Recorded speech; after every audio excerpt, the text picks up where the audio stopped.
Okay, today we are going to continue our excursion into factoring trinomials. We did one lesson on factoring quadratic equations where the leading coefficient was equal to 1, which was a simple case. And now we're going to look at what happens when the leading coefficient is not equal to 1. It's a little bit more complicated, a little bit more work to do, but basically the technique is the same. We're going to look at two different methods. We are going to look at something called the grouping method, and we're going to look at another one called the quick method. We are going to do the same example problem both ways so that you can see the similarity and difference and the fact that the answer comes out the same. So before we get into the examples, let's review a couple of quick things.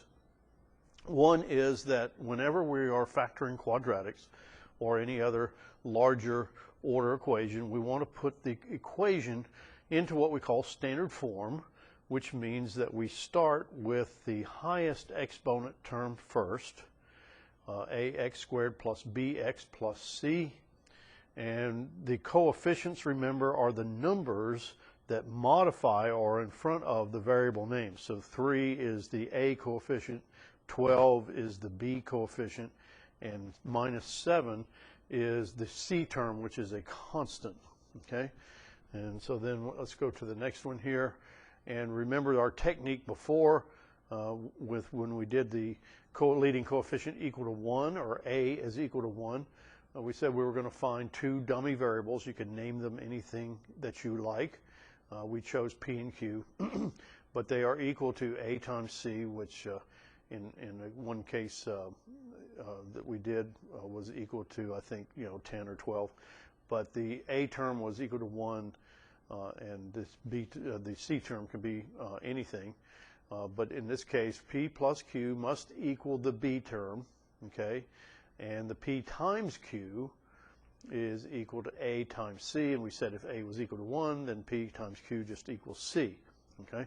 So now we're going to go to a situation where when A is not equal to 1, we're going to actually multiply these two terms together to get a new number. All right, so let's take a look at an example. And on this first page, like I said, I'm going to do the grouping method. Okay?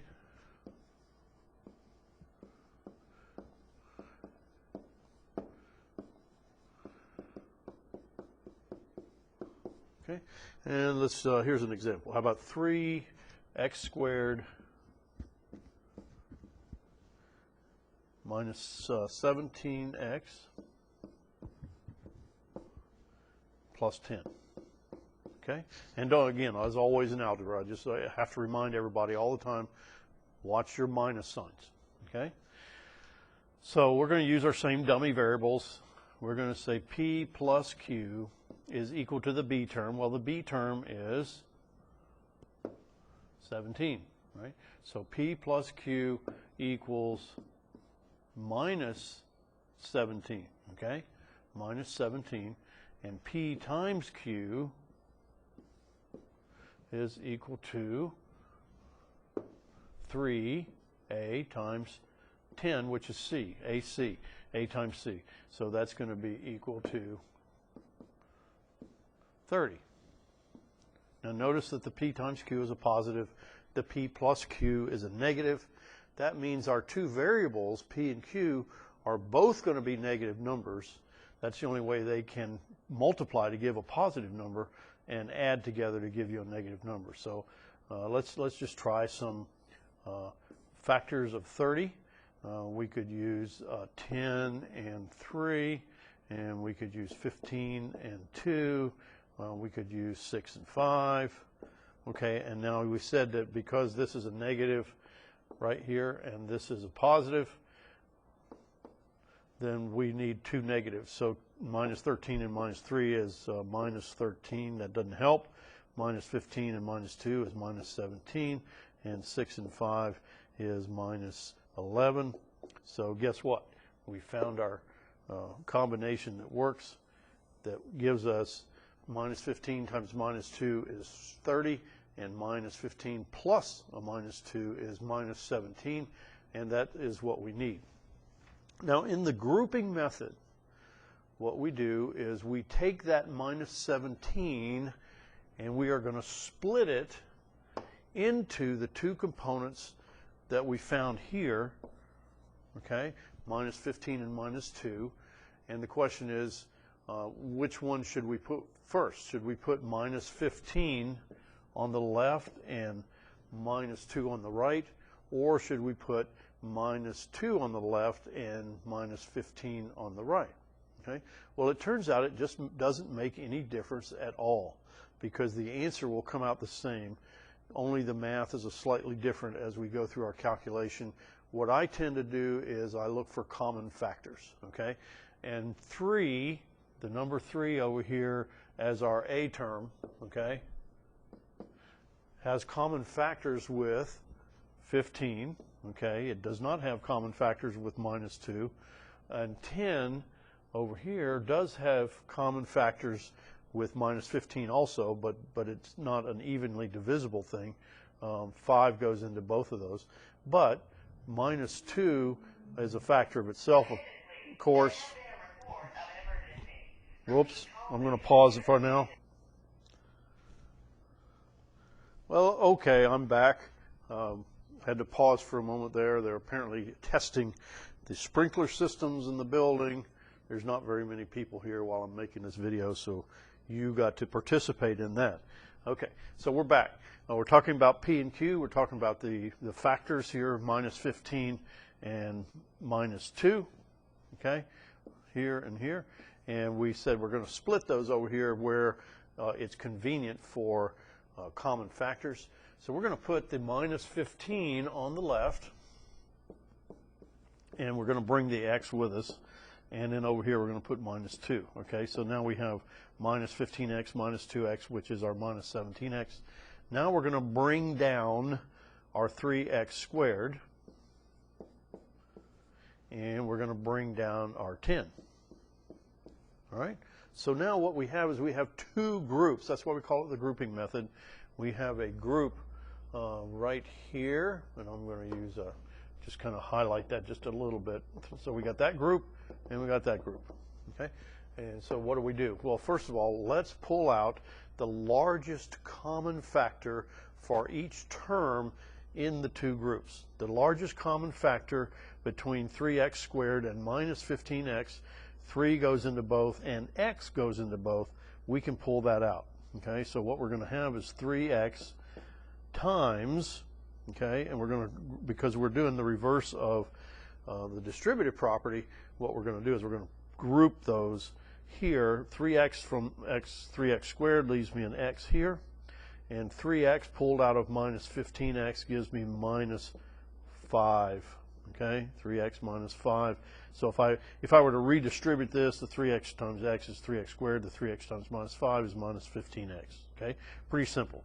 Okay, so now over here, what can we pull out? Over here we have minus 2x and plus 10, and what I'm going to do is I'm going to pull out minus 2, okay?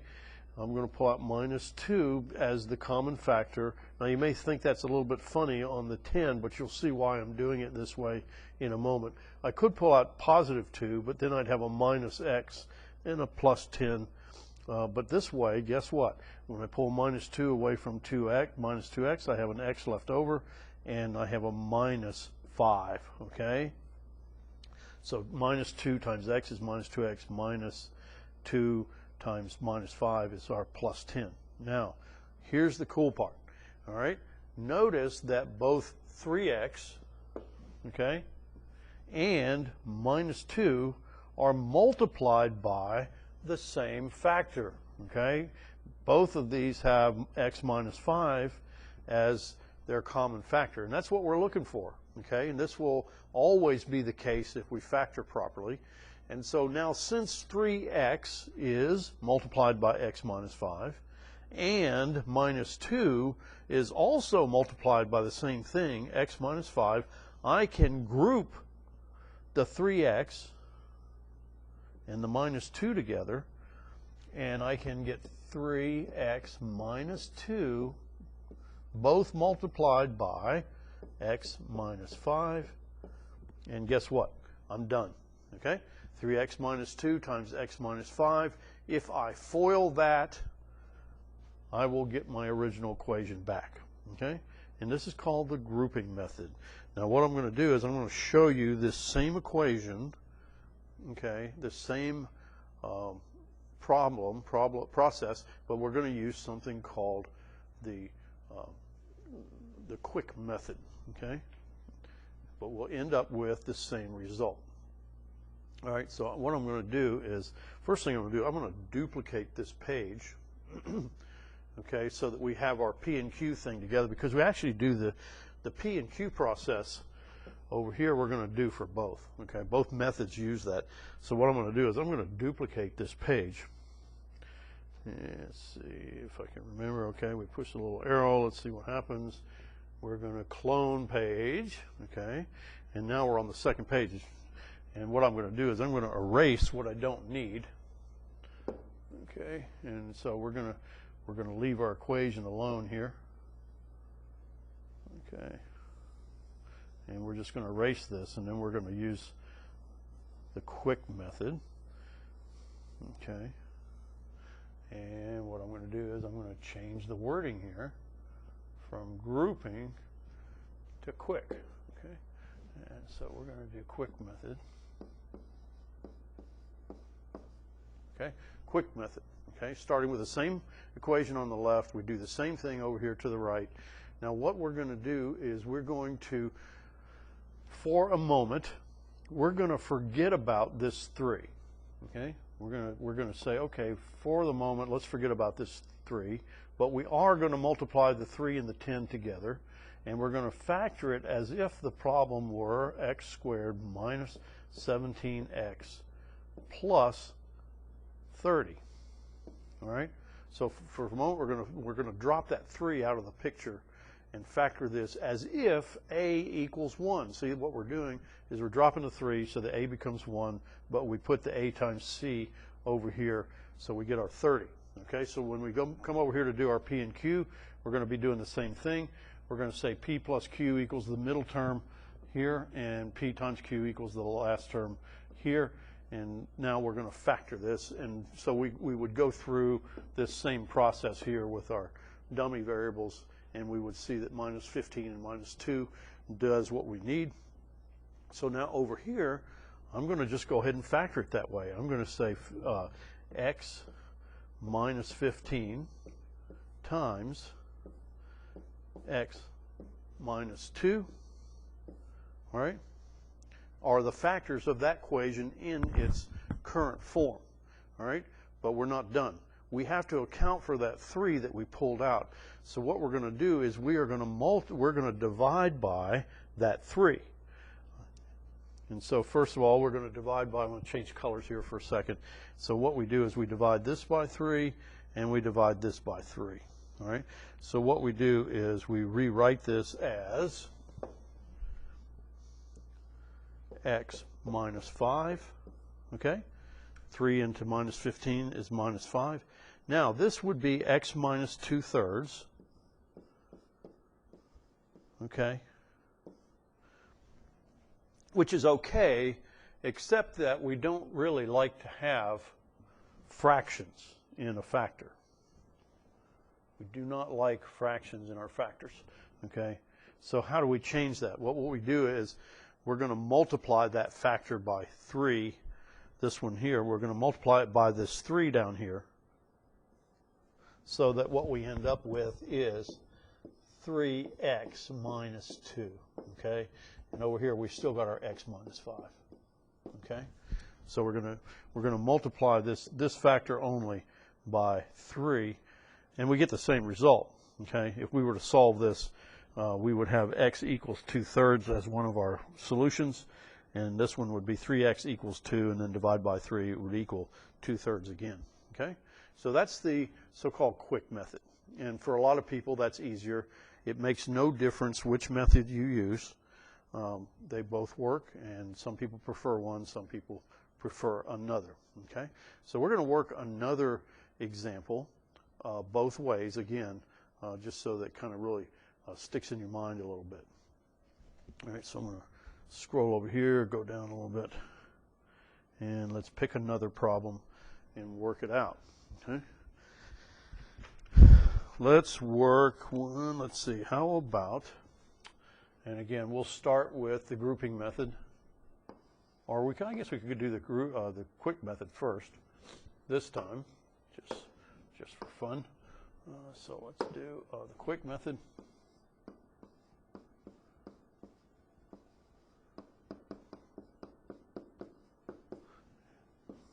Okay, and let's do this. 5m squared minus 22m and minus 15. Okay. So first thing we're going to do is we're going to rewrite this equation. We're going to drop this 5 for a second, and we're going to say this is going to be m squared minus 22m. And don't forget to multiply the a term here by the c term. Okay, that's a and that's c. So that's 5 times minus 15 is minus 45. Okay, sorry, my bad. Early morning here. Let's change that. How about minus 75, right? 5 times minus 15 minus 75. All right, so let's go over here to our dummy variable chart. P plus Q equals minus 22, and P times Q equals minus 75. And if we need to, if you spot it, you don't have to go through all this every time if you spot the right combination, but many times it helps to kind of lay it out this way. So let's see what we got. How about, what are some factors of 25 or 75? Well, we already saw that 5 and 15 was one combination, and since it's a negative, it does, you could try it both ways, minus 5 and 15 or 5 and minus 15. That doesn't do it for us. That adds to minus 10, that adds to plus 10, and so how about another one? Let's try 3 and 25. 3 and minus 25, or minus 3 and plus 25, that would give us 75, right? 3 and minus 25, guess what? That gives us minus 22, okay? And that's what we're looking for. So now that we found it, we can stop there, okay? And we'll just say, okay, there we go, okay? Okay, so now we're going to come back over to our process, and we're going to factor this equation into these two dummy variables, factors, and we'll have m plus 3 times m minus 25. Okay, make it a little bit neater there. Minus 25. And we're almost done now. So what do? We have to multiply this, or we have to divide these factors by 5. So we're going to have m plus 3 over 5 times m minus 25 over 5, right? And so this one over here, again, we're going to multiply that by 5 to get rid of the fraction.